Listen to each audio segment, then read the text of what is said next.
नमस्कार दोस्तों, मैं राजेश सर अपने इस YouTube चैनल में आप सबका स्वागत करता हूं।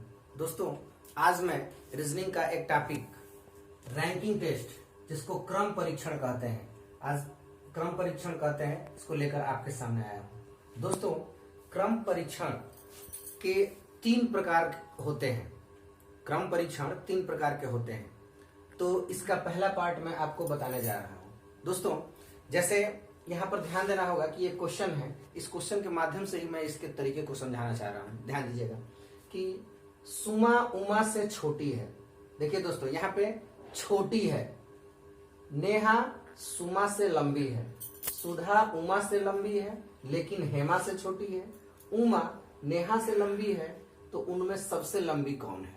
तो दोस्तों, मेरा ये कहने का मतलब है कि इस प्रकार में क्रम परीक्षण में 3 प्रकार के जो प्रश्न पूछे जाते हैं, उसमें ये टाइप 1 है।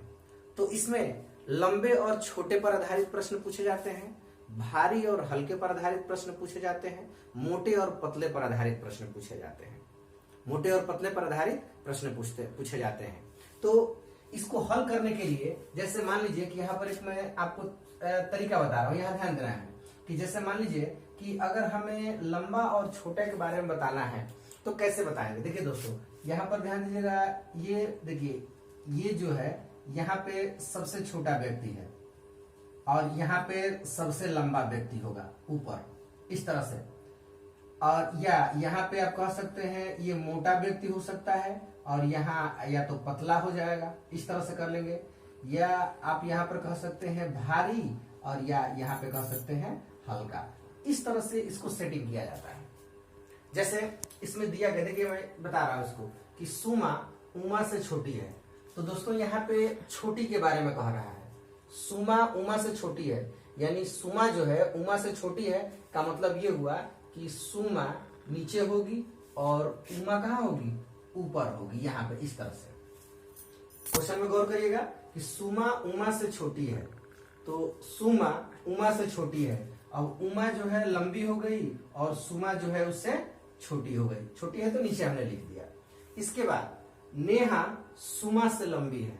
दोस्तों, यहाँ पर ध्यान देने वाली बात है कि नेहा सुमा से लंबी है, लेकिन ये नहीं कह रहा है ना कि उमा से छोटी है। अगर ये उमा से छोटी कहता तो नेहा तो हम यहाँ लिख देते, लेकिन तो इसलिए हमें जो है इस सेंस से मतलब नहीं कि नेहा सुमा से लंबी है। अब यहाँ पर पढ़िए, इसको छोड़ दीजिए, सुधा उमा से लंबी है। अब ये उमा है तो इसके ऊपर हो जाएगी सुधा, इस तरह से। सुधा उमा से लंबी है लेकिन हेमा से छोटी है, तो दोस्तों हेमा यहाँ पे हो जाएगी, हेमा से छोटी है। अब घर आएगी, उमा नेहा से लंबी है। देखिए दोस्तों, यहाँ पे उमा नेहा से लंबी है, तो उमा जब नेहा से लंबी है तो निश्चित रूप से नेहा यहाँ पे होगी, तभी जाके उमा जो है इससे लंबी हो जाएगी। तो दोस्तों, ये जो शर्त दिया है, इस शर्त का ये पूरा प्रोसेस आपका पालन करता है। और आपसे इस पर क्वेश्चन कौन कौन से पूछे जा सकते हैं? तो पूछे ये क्वेश्चन जा सकते हैं कि इसमें सबसे लंबी कौन है, या सबसे छोटी कौन है, या ये पूछा जा सकता है कि इसके मध्य में कौन है। 3 प्रकार के क्वेश्चन यहाँ से बनते हैं। सबसे लंबी कौन है, सबसे छोटी कौन है, या मध्य में कौन है। तो यहाँ पर ध्यान देना है कि हमसे पूछा गया है कि उनमें सबसे लंबी कौन है। तो दोस्तों, यहाँ पर ध्यान दीजिए, इसमें सबसे लंबी जो ऊपर व्यक्ति है वही लंबा होता है, जो नीचे व्यक्ति होता है वो छोटा होता है। यानी सबसे लंबी कौन है? हेमा है। तो ये आपका विकल्प हो जाएगा पहला, हेमा। ये आपका आंसर होगा। दोस्तों, उम्मीद करता हूं कि आपको ये समझ में आया होगा। तो ऐसे ही कुछ और क्वेश्चन है, इसको हम लोग देख लेते हैं।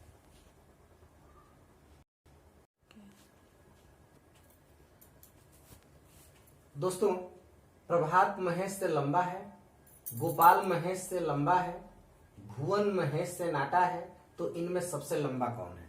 इस क्वेश्चन को देखिए। तो जैसे कह रहा है कि प्रभात महेश से लंबा है, तो लंबा है तो इसको ऊपर लिख लें, प्रभात महेश से लंबा है, इस तरह से।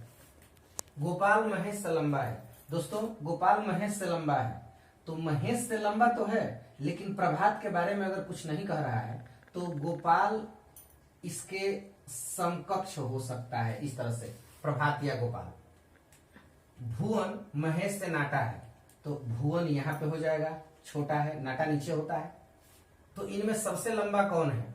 तो दोस्तों सबसे लंबा जब कहेगा तो देखिए ये दोनों जो है सबसे लंबे हो जाएंगे। तो इसका आंसर होगा या तो गोपाल या प्रभात।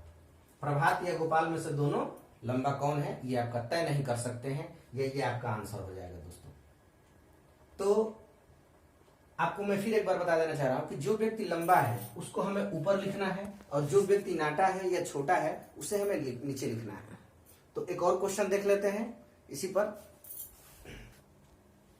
देखिए दोस्तों, अमर समीर से लंबा है, प्रभात उमेश से लंबा है लेकिन इतना लंबा नहीं जितना कि समीर है, अशोक उमेश से नाटा है, इनमें सबसे नाटा कौन है? पूछा जा रहा है सबसे नाटा कौन है। तो सेट कैसे करेंगे यहां पर ध्यान दीजिएगा कि कह रहे हैं कि अमर समीर से लंबा है। तो देखिए अमर को ऊपर लिख लीजिए और ये समीर से लंबा है यानी समीर नीचे हो जाएगा। अमर समीर से लंबा है, प्रभात उमेश से लंबा है। तो दोस्तों प्रभात और उमेश का अमर और समीर से कोई रिलेशन नहीं बनता है तो इसको छोड़ देंगे। लेकिन ये देखिए, लेकिन इतना लंबा नहीं जितना कि समीर है। देखिए दोस्तों यहाँ पे इन दोनों का रिलेशन समीर के साथ बना दे रहा है। देखिएगा फिर से एक बार समझिए, प्रभात उमेश से लंबा है लेकिन इतना लंबा नहीं है जितना कि समीर है। प्रभात उमेश से लंबा है लेकिन इतना लंबा नहीं है जितना कि समीर है। मतलब ये हुआ कि समीर जो है इन दोनों में सबसे लंबा है। तो आपका प्रभात यहाँ पे हो जाएगा और प्रभात के बाद नीचे आपका हो जाएगा उमेश, इस तरह से। तो एक बार हम सेट करके देख लेते हैं कि प्रभात उमेश से लंबा है। तो प्रभात उमेश से लंबा है लेकिन इतना लंबा नहीं जितना कि समीर है, तो समीर से छोटा है। अशोक उमेश से नाटा है। दोस्तों अशोक उमेश से नाटा है तो अशोक सबसे नीचे हो जाएगा। अब आपसे पूछा जा रहा है कि इनमें सबसे नाटा कौन है। तो मैंने बताया है कि सबसे नीचे जो व्यक्ति होता है वही सबसे नाटा होता है। यहाँ पर आपका आंसर ये हो जाएगा, और ये जो व्यक्ति होता है वो सबसे लंबा होता है। तो विकल्प आपका ये सही हो जाएगा, अशोक। सबसे नाटा कौन है? तो अशोक सबसे नाटा है। तो दोस्तों उम्मीद करता हूं कि आपको ये क्वेश्चन समझ में आ रहे होंगे। कुछ और क्वेश्चन, एक क्वेश्चन और देख लेते हैं इस पर। दोस्तों ये देखिए, विपुल हंस से लंबा है, हंस आनंद से लंबा है, आलोक अशोक से लंबा है, अशोक हंस से लंबा है, इनमें सबसे लंबा कौन है? इनमें सबसे लंबा कौन है? तो देखिए दोस्तों, विपुल हंस से लंबा है तो विपुल को यहां लिख लीजिए और हंस को उसके नीचे लिख लीजिए। विपुल हंस से लंबा है। हंस आनंद से लंबा है तो आनंद नीचे हो जाएगा, यहां पे हो जाएगा। आलोक अशोक से लंबा है। अब देखिए दोस्तों, आलोक और अशोक का इन चारों से कोई रिलेशन नहीं बनता है, तो अभी इसको नहीं लिखा, आगे पढ़िए। आलोक अशोक से लंबा है, अशोक हंस से लंबा। देखिए दोस्तों, अशोक जो है हंस से लंबा है, आलोक अशोक से लंबा है, अशोक हंस से लंबा है, इनमें सबसे लंबा कौन है? तो दोस्तों सबसे पहले मैं आपको यहां ये बता देना चाह रहा हूं कि जैसे विपुल हंस से लंबा है, तो विपुल जो है हंस से लंबा है, ठीक है। हंस आनंद से लंबा है, हंस आनंद से लंबा है, ये भी ठीक है। आलोक अशोक से लंबा है, इसका कोई स्थान अभी नहीं है। अशोक हंस से लंबा है। तो देखिए दोस्तों, अशोक जो है हंस से लंबा है, लेकिन क्या ये विपुल से नाटा है? कहीं विपुल से अशोक का कोई रिलेशन मिल रहा है? नहीं मिल रहा है। अगर विपुल से इस अशोक का रिलेशन नहीं मिल रहा है तो निश्चित रूप से इसी में कहीं ना कहीं अशोक होगा, और आलोक जो है अशोक से लंबा है और बीच में कहीं पे आपका आलोक हो जाएगा, यहाँ पे इस तरह से आलोक। यहाँ पे देखिए, इन दोनों के बीच में ही इनका स्थान, या तो अशोक और आलोक। तो आपसे पूछा जा रहा है कि इनमें सबसे लंबा कौन है? तो दोस्तों इनमें सबसे लंबा कौन है, इसके लिए हम क्या करेंगे कि ये तय नहीं कर सकते हैं, क्योंकि जब तक इन दोनों का रिलेशन पता नहीं चल जाता कि इनमें कौन बड़ा है तब तक हम आपका आंसर नहीं निकाल सकते हैं। इसलिए इसका आंसर हो जाएगा तय नहीं कर सकते हैं। दोस्तों उम्मीद करता हूं कि आपको ये वीडियो समझ में आ रहा होगा। दोस्तों इस प्रकार के और सारे क्वेश्चन हैं।